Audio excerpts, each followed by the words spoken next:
ముందుకు పోవాలి. మన లక్ష్యం ఏంటంటే మనం అనుకున్నటువంటి బంగారు తెలంగాణ సాధించాలి.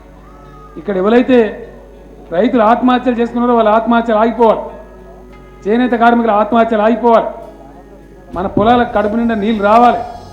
ఎస్ఆర్ఎస్పీ కింద వారబందీలు పెట్టి మనం తిప్పలు పెట్టి మనకు ఒకటే పంట వస్తుంది, రెండో పంట వేసుకుని అవస్థలు పడుతున్నాం. ఆ అవస్థ పోవాలి. కరెంటు కూడా మనకు తిప్పలే ఉంది ఆందోళన చేయంగా. తెలంగాణ కాగానే తెల్లటాలకు మంచి కాదు, ఒక 2 సంవత్సరాల అవస్థ పడాలి. అంటే ఇది ఇప్పుడున్న పరిస్థితి, మనం ఇప్పుడున్న మందం మావతుంది.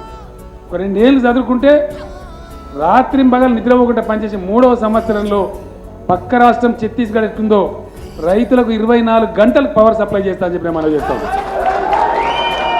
ఒక్క 2 ఏళ్ళు మనం పంటి బిగున్న ఒంటి బిగున్న నడిపించుకోవాలి. ఎందుకంటే వాళ్ళు ఒట్టిపోయిన దెబ్బ కొట్టింది కాబట్టి మన ఖమ్మంలో మనుగూరులో పెట్టాల్సిన థర్మల్ స్టేషన్ మొత్తం విజయవాడలో పెట్టుకున్నాడు. వాళ్ళ భూభాగంలో వచ్చింది కాబట్టి ఇలా వాళ్ళది అంటున్నాడు. నిన్న అనలే కిరణ్ కుమార్ రెడ్డి, నేనేమన్నా అక్రమ ప్రాజెక్టులకు నీళ్ళు పోనీయం, మా నిండినాకనే మీ అక్రమం మిగిలితే మీ అక్రమ ప్రాజెక్టులు తప్ప పోనీయమో అని నేను తప్ప. ఆయన ఏమంటాడు, మీరు అక్కడ నీళ్లు బంద్ పెడితే మేము ఇక్కడ కరెంటు బంద్ పెడతామంటాడు. వాటి ఉన్నది కథ. పోరాటం చేయాలి.